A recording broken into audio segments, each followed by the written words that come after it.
Hello, good morning, नमस्कार दोस्तों। आशा करता हूं आप लोग सकुशल होंगे। स्वागत है आपका अपने चैनल पे निश्चय क्लासेस पर। तो आइए आज 18 जून की करंट अफेयर्स को फटाफट देख लेते हैं कि आज 10 बहुमूल्य प्रश्न कौन से हैं। तो पहला प्रश्न है, risk manager of the year award 2024 किसने जीता? ए सेबी, बी डीआरडीओ, सी आरबीआई या डी इसरो। इसका सही उत्तर है सी। अभी हाल ही में आरबीआई को इस अवार्ड से नवाजा गया है। साथ में यह देख लेते हैं कि सेंट्रल बैंकिंग द्वारा दिया जाता है यह पुरस्कार, इसका मुख्यालय कहां पर है? लंदन में। ध्यान रखिएगा, लंदन में इसका मुख्यालय है। वहीं आरबीआई ने मुद्रास्फीति के स्तर की दरों को स्थिर रखा है, इसके कारण इसको यह अवार्ड दिया गया है। अगर पूछा जाए क्यों दिया गया अवार्ड, तो ध्यान रखिए मुद्रास्फीति को स्तर को बिल्कुल स्थिर रखा था, इसलिए इसने एक नियामक सैंड बॉक्स स्थापित किया है। तो अगर ये प्रश्न आ चुका है यूपीएससी में आ चुका है कि सैंडबैग्स किसने स्थापित किया था, तो ध्यान रखिए सैंडबैग्स किसने स्थापित किया था? आरबीआई। ये आपको ध्यान रखना है। तो इसकी स्थापना आरबीआई की 1 अप्रैल 1935 में हुई थी। आरबीआई के गवर्नर कौन है? शक्तिकांत दास। ये आपको ध्यान रखना है, प्रश्न ऐसे ही आते हैं। मौद्रिक नीति समिति, इसे 2016 में बनाया गया था, जो कि क्या करती है? जो कि एमपीएसपी मुद्रास्फीति लक्ष्य को प्राप्त करने के लिए आवश्यक नीतिगत ब्याज दरें निर्धारित करती है। जो कितने उस रेट पे ब्याज देना है, कितने रेट पे ब्याज लेना है, बैंक रेट क्या रखना है, सीआरआर क्या रखना है, ये कौन निर्णय लेता है? तो ध्यान रखिए मौद्रिक नीति समिति। समिति में 6 सदस्य होते हैं। यह प्रश्न भी आ चुका है, कितने सदस्य होते हैं? 6। और इसके चेयरमैन कौन होते हैं? गवर्नर। ये आपको ध्यान रखना है। वही वर्तमान मुद्रास्फीति का लक्ष्य क्या है? 2 प्लस माइनस के साथ 4%। इसका अर्थात 4% का लक्ष्य होता है कि मुद्रास्फीति 4% पर रहे, इसके नीचे, ठीक है, इससे ऊपर ना जाए। 2 प्लस माइनस यह होता है कि 4, 2 प्लस भी हो सकता है, मतलब 6, या 2 माइनस 2, इससे ऊपर नीचे बिल्कुल टारगेट रहता है कि 6 के ऊपर तो बिल्कुल ना जाए और 2 के नीचे भी बिल्कुल ना आए। यह होता है दर। वहीं अगर मैं आपसे एक प्रश्न करूं, कमेंट बॉक्स में जरूर इसका उत्तर दीजिए कि बैंकों का राष्ट्रीयकरण कब हुआ था? ध्यान से दीजिएगा, आंसर बहुत जरूरी है, क्योंकि जब आप कमेंट करते हैं तो आप कनेक्ट करते हैं, ये आपको ध्यान रखना है। आइए अगले प्रश्न पे चलते हैं। अगला प्रश्न है, हाल ही में सिरिल रामाफोसा को किस देश के राष्ट्रपति के रूप में चुना गया है? ए कोरिया, बी युगांडा, सी यमन या डी साउथ अफ्रीका। इसका सही उत्तर है डी। हाल ही में दक्षिण अफ्रीका के नए प्रेसिडेंट कौन बने हैं? Cyril Ramaphosa. ये आपको ध्यान रखना है। इसी के साथ मैं अगर ये कहूंगा कि आइए फटाफट इसका मैप देख लेते हैं, तो ध्यान रखिए दक्षिण अफ्रीका जब आप देखेंगे तो अफ्रीका कॉन्टिनेंट बिल्कुल नीचे स्तर पे यहां पर है, और यही इसकी मोस्ट इंपॉर्टेंट रिवर है, ऑरेंज रिवर। ये ध्यान रखिएगा। और वही कई बार पूछा गया है ड्रैकेनबर्ग प्लेट्यू कहां पर है, तो यहीं पर है। साथ में इसकी अगर कैपिटल की बात करें तो केप टाउन है। ये आपको ध्यान रखना है। चलिए इसी के साथ और भी जितने हाल ही में प्राइम मिनिस्टर और प्रेसिडेंट अपॉइंट हुए हैं जिन देशों के, वो देख लेते हैं, फटाफट रिवाइज कर लेते हैं। तो ध्यान रखिएगा पाकिस्तान के राष्ट्रपति अभी बने थे आसिफ अली जरदारी। पाकिस्तान के पीएम बने हैं शहबाज शरीफ। कजाकिस्तान के नए पीएम बने हैं उल्जाज बेक्टकनोव। यमन के पीएम बने हैं अहमद अवद बिन। ईरान के राष्ट्रपति मोहम्मद मुखर, क्योंकि अभी आपको पता है ईरान के राष्ट्रपति का निधन हो गया था एयरप्लेन क्रैश में, हेलीकॉप्टर क्रैश, जो भी हेलीकॉप्टर क्रैश अजरबैजान के पास हुआ था, ये ध्यान रखिएगा। वह फिलिस्तीन के नए पीएम मोहम्मद मुस्तफा। ताइवान के राष्ट्रपति लाई चिंग थे। सिंगापुर के पीएम लॉरेंस वो और इंडोनेशिया के प्रेसिडेंट प्रबोवो सुबियांतो।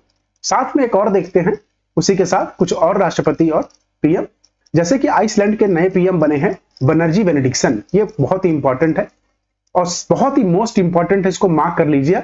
फ्रांस के सबसे युवा और पहले समलैंगिक राष्ट्रपति, मोस्ट इंपॉर्टेंट, गैब्रियल अटल। इनकी उम्र महज मेरे साथ से 27 से 28 वर्ष है, बस इससे ज्यादा नहीं। वही फिनलैंड के प्रेसिडेंट अलेक्जेंडर स्टब अभी नियुक्त हुए हैं।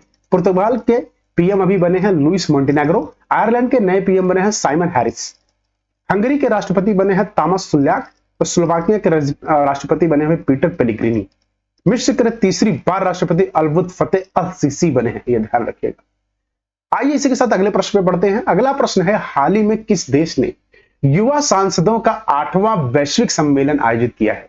ध्यान रखिएगा जब भी बात होती है युवा सांसदों की तो बहुत ही इंपॉर्टेंट हो जाता है, क्योंकि डेमोक्रेटिक कंट्री में युवाओं को मौका मिलना ये बहुत ही बड़ी बात है, ये आपको ध्यान रखना है। तो आइए आपका ऑप्शन देख लेते हैं। Option A Egypt, B Iran, C Yemen या डी उज्बेकिस्तान। अच्छा, अगर मैं आपसे पूछूं उज्बेकिस्तान की कैपिटल क्या है, कैपिटल क्या है, प्लीज कमेंट करिए।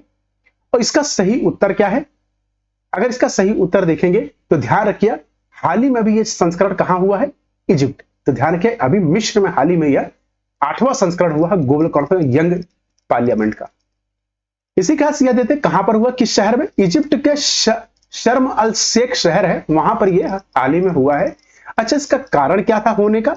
तो जलवायु परिवर्तन को संबोधित करने के लिए हुआ है।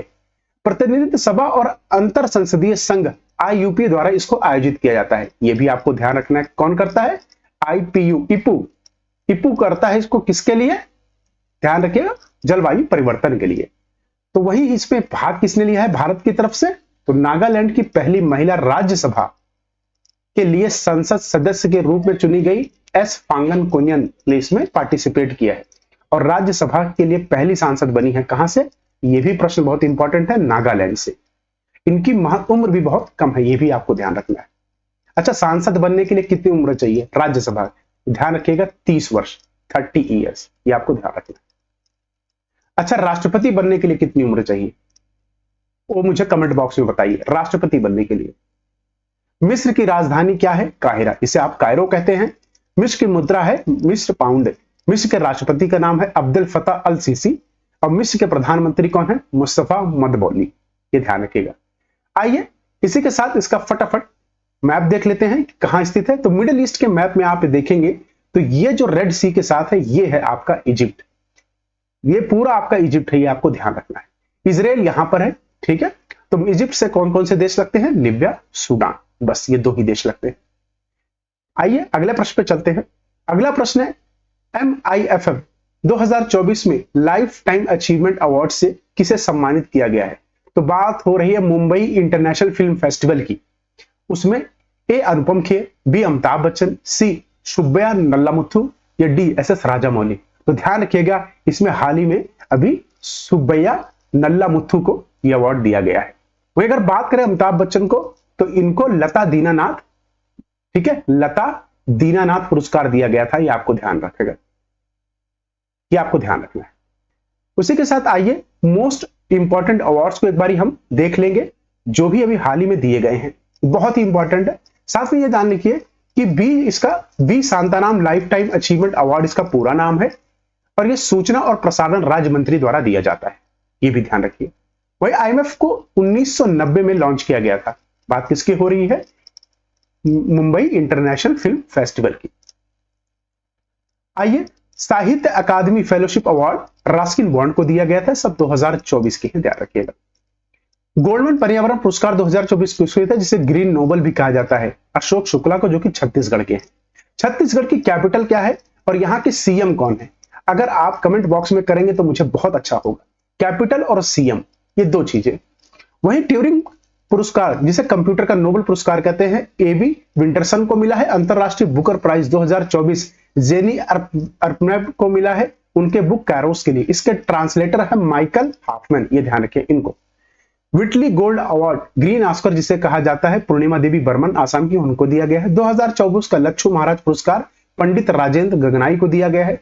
विश्व प्रेस फोटो 2024 मोहम्मद सालिम को दिया गया है। यह ध्यान रखिएगा इन्होंने क्या किया था, इजराइल और जो हमास की लड़ाई चल रही थी उसमें इन्होंने क्या एक फोटो खींची थी जिसमें अपनी नीस को लेकर एक औरत बैठी हुई थी, मतलब भतीजी को लेकर, उसकी लाश को लेकर, उसको दिया गया था। वहीं आर्यभट्ट पुरस्कार पाविलेरी सुब्बाराव को दिया गया था। लता दीनानाथ मंगेशकर पुरस्कार अमिताभ बच्चन को मैं पहले बता चुका हूं। एबेल पुरस्कार जिसे गणित का नोबेल कहते हैं मिशेल तालाग्रैंड को दिया गया था। इरामस पुरस्कार अमिताभ घोष को दिया गया था। 2024 पुलित्जर प्राइज बहुत इंपॉर्टेंट है, मार्क कर लीजिएगा, रिकेन यकामोटो को दिया गया था। वहीं सैन gender advocate of the year award 2023 Radhika Sen को दिया गया था। शाह पुरस्कार बहुत इंपॉर्टेंट है, पूर्व का नोबेल बोलते हैं इसे, श्रीनिवास R कुलकर्णी को दिया गया था। तो ध्यान रखिए कलकर्णी नहीं है, कुलकर्णी है। तो वही KISS मानवाधिकार पुरस्कार किस किस को दिया गया? रतन टाटा को किस दिया गया, ये आपको ध्यान रखिए। 2023 में बिल को किस किया गया था। आइए अगला प्रश्न देखते हैं। अगला प्रश्न है हाल ही में यूक्रेन शांति शिखर सम्मेलन कहां संपन्न हुआ? A France, B Italy, C Germany या D स्विट्जरलैंड। तो ध्यान रखिएगा हाल ही में स्विट्जरलैंड में यह हुआ। अगर मैं कहूं स्विट्जरलैंड की कैपिटल क्या है तो प्लीज इसको कमेंट करिए, स्विट्जरलैंड की कैपिटल। और उसी की तरह याद रखिएगा अभी इटली में G7 भी समिट अभी हाल ही में ऑर्गेनाइज हुआ था, जिसमें 7 कंट्रीज ने जिसके परमानेंट मेंबर है वो, और बाकी भारत ने भी इसमें हिस्सा लिया था, ध्यान रखिएगा।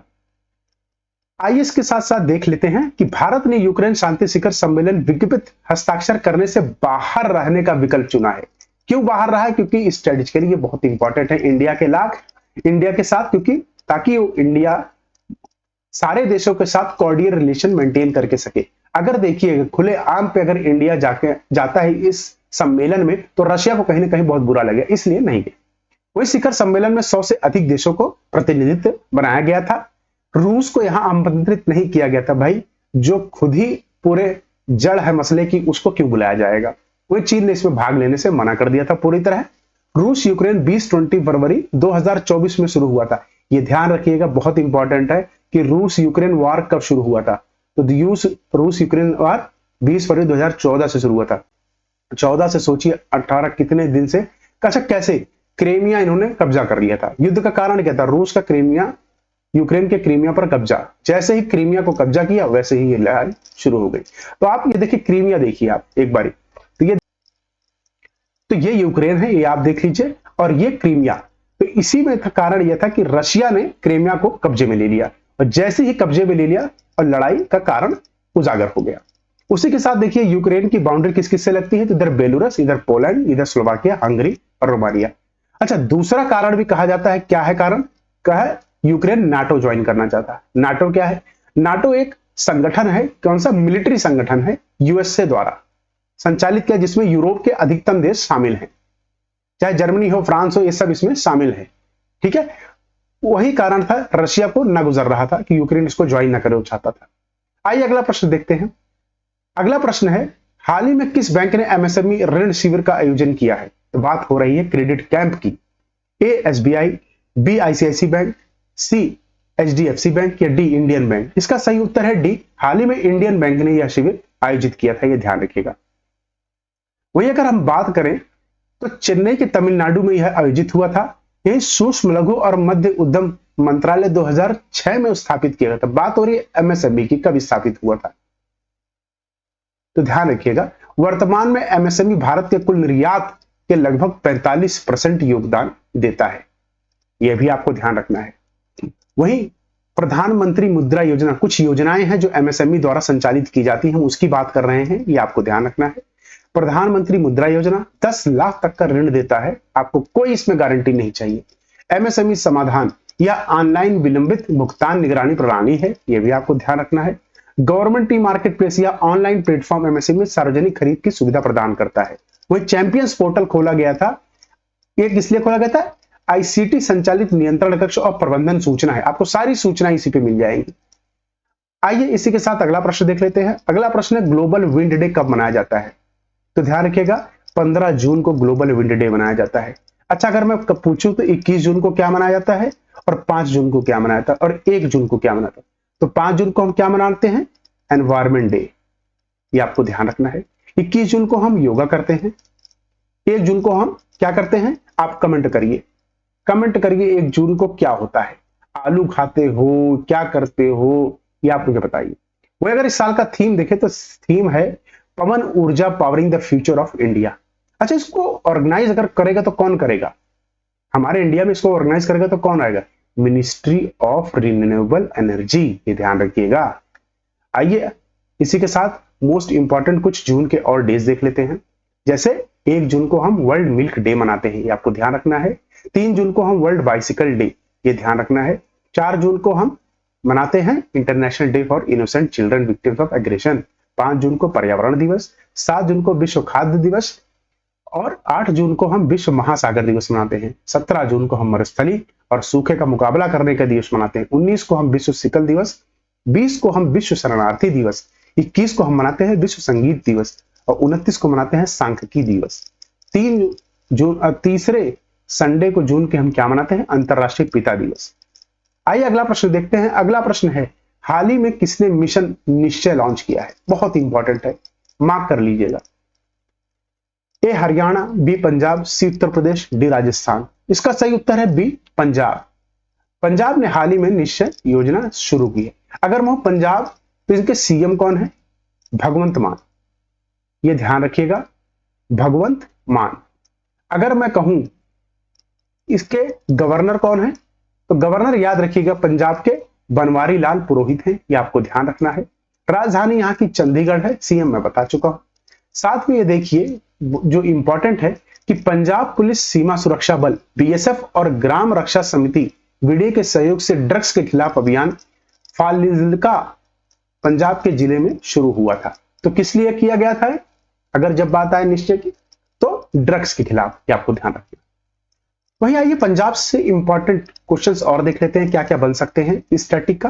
तो राज्य सीमा इसकी ध्यान रखिए 5 राज्यों के साथ लगती है, जम्मू कश्मीर, हिमाचल प्रदेश, हरियाणा और राजस्थान। अंतरराष्ट्रीय सीमा एक ही है, पाकिस्तान। और राज्य पशु है ब्लैक बक, राज्य पक्षी है बेसिपिटर, वहीं राज्य वृक्ष है शीशम। त्योहार यहाँ का लोहड़ी, बैसाखी और गुरु पर्व है। नृत्य यहाँ का भांगड़ा और गिद्दा है। प्रश्न आ चुका है कि गिद्दा कहाँ का है, तो ध्यान रखिए, आपको याद रखना गिद्दा नृत्य पंजाब का है। वो एक कला ध्यान रखिए फुलकारी, फूलों की कढ़ाई होती है काले शीशम की लकड़ी पर। वही रामसर साइट्स पूछी गई है इसमें कई बार एग्जाम्स में, तो ध्यान के 3 रामसर साइट हैं, कांजली, हरिके और रोपड़। ये नदियां हैं, लेक्स हैं, नॉट गलत बोल दिया मैंने, झीलें हैं। क्या है? झीलें। आइए इसी के साथ अगला प्रश्न देखते हैं। अगला प्रश्न है, हाल ही में ओरेकल ने किस राज्य के साथ समझौते पर हस्ताक्षर किए आईटी कौशल के युवाओं को सशक्त बनाने के लिए? ए तमिलनाडु, बी तेलंगाना, सी कर्नाटका या डी केरला? तो ध्यान रखिएगा इसका सही उत्तर है अभी हाल ही में तमिलनाडु के साथ सरकार ने यह समझौता किया है, मतलब ओरेकल ने।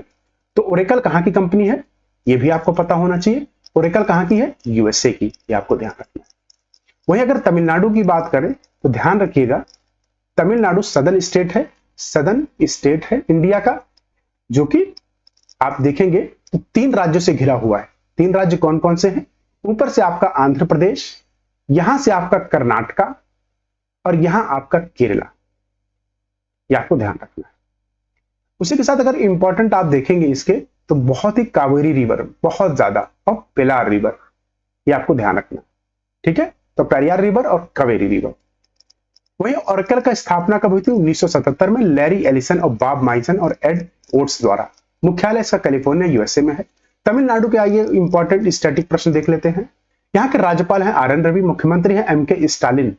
वहीं आंध्र प्रदेश के साथ राज्य सीमाएं कर्नाटक, पुवेरी, पुंडुचेरी। तो आंध्र प्रदेश, कर्नाटक, केरल और पुंडुचेरी। अगर आए तो पुंडुचेरी ध्यान के यहां पर स्थित। साथ में राज्य पशु कौन है? नीलगिरी तहर। राज्य पक्षी पन्ना कबूतर। राज्य वृक्ष पंपर पाम। खनिज ग्रेनाइट लिग्नाइट। बंदरगाह चेन्नई, तुतिकोरिन, कोडागोर और नागलीपट्टनम। त्योहार यहाँ का पोंगल है जो कि फसल उत्सव है। नृत्य यहाँ का भरतनाट्यम है। स्टैटिक प्रश्न जरूर देख लीजिएगा, 100% यहां से प्रश्न बनते हैं। इसी के साथ अगला प्रश्न देखते हैं। अगला प्रश्न है, मालाबार नदी महोत्सव 2024 भारत के किस राज्य में आयोजित की गई?